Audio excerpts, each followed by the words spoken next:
শীতকাল মানেই নিত্য নতুন খাওয়া দাওয়া, তার সাথেই রয়েছে ফুলকপি। আজ আমি তোমাদের সাথে শেয়ার করব আলু ফুলকপি কড়াইশুঁটি দিয়ে তরকারি। তার সাথে রয়েছে অনেক tips and trick. By the way, আমি শেফ পূজা, তোমরা দেখছো আমার রান্নাঘর, মাই কুকিং মাই ওয়ার্ল্ড।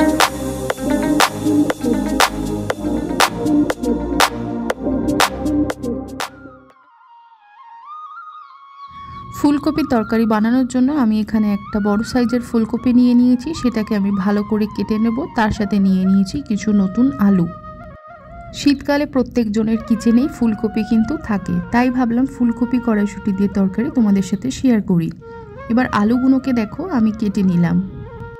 আলুর ক্ষেত্রে তোমাদের জন্য একটা টিপস আছে, আলু যখন সিদ্ধ হবে না বা এখনকার আলু যেরকম সিদ্ধ হয় না, আলু কাটার সময় যদি আলুর গায়ে কিছুটা স্কুপ করে দাও তাহলে কিন্তু আলু খুব সহজেই সিদ্ধ হয়ে যায়। আমি এখানে নিয়ে নিয়েছি আদা রসুন, নিয়ে নিয়েছি পেঁয়াজ, তার সাথে নিয়ে নিয়েছি টমেটো অ্যান্ড গরম মশলা। আলু, ফুলকপি, কড়াইশুঁটি, ধনেপাতা, সাথে আমি নিয়ে নিয়েছি ফুলকপির তরকারি বানানোর জন্য। তার সাথে আমি নিয়ে নিলাম 3-4টে কাঁচা লঙ্কা। কাঁচা লঙ্কা দীর্ঘদিন ভালো রাখার জন্য তোমাদের সাথে আমি একটা টিপ শেয়ার করব। তারপর দেখো আমি কড়াই সর্ষের তেল দিয়ে সামান্য নুন দিয়ে আলুগুলোকে লাল লাল করে ভালো করে ভেজে নেব। আলুগুলোকে ভাজা হয়ে গেলে আমি প্লেটে এবার আলুগুলোকে তুলে নিলাম। দিয়ে সেই তেলের মধ্যেই আমি একে একে ফুলকপিগুলো হালকা লাল করে ভেজে নেব। দিয়ে দিলাম সামান্য একটুখানি নুন। এইবার আমি নেড়ে চেড়ে ফুলকপিটা সামান্য শ্যালো ফ্রাই করে ভেজে নেব।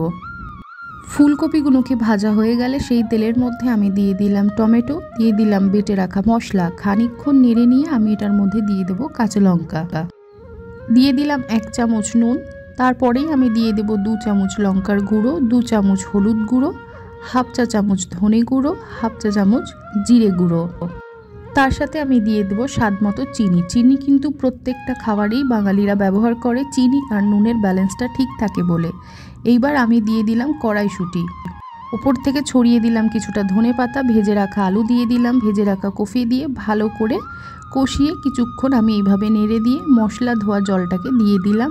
দিয়ে আবারও কিছুক্ষণ নেড়ে নিয়ে 1 বাটি জল দিয়ে দিলাম। দিয়ে এবার ফুলকপিটা চাপা দিয়ে কিছুক্ষণ ফুটতে দেব।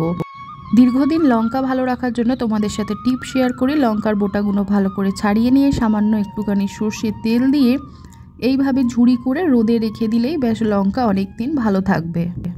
আর একটা টিপস শেয়ার করব, লঙ্কার বোটা ছাড়িয়ে যদি কাগজের ঠোঙায় রেখে ফ্রিজে রেখে দাও তাহলে দীর্ঘদিন কিন্তু লঙ্কা ভালো থাকবে। ফুলকপি আমাদের এখানে অলমোস্ট রেডি হয়ে গেছে। আমি একটা লঙ্কা আর কিছুটা ধনেপাতা দিয়ে ওপর থেকে গার্নিশ করে নিয়েছি। ভিডিওটা যদি তোমাদের ভালো থাকে তাহলে লাইক করো, আর নিত্য নতুন রান্নার ভিডিও পেতে চ্যানেলটাকে এখনই সাবস্ক্রাইব করে পাশে থাকো।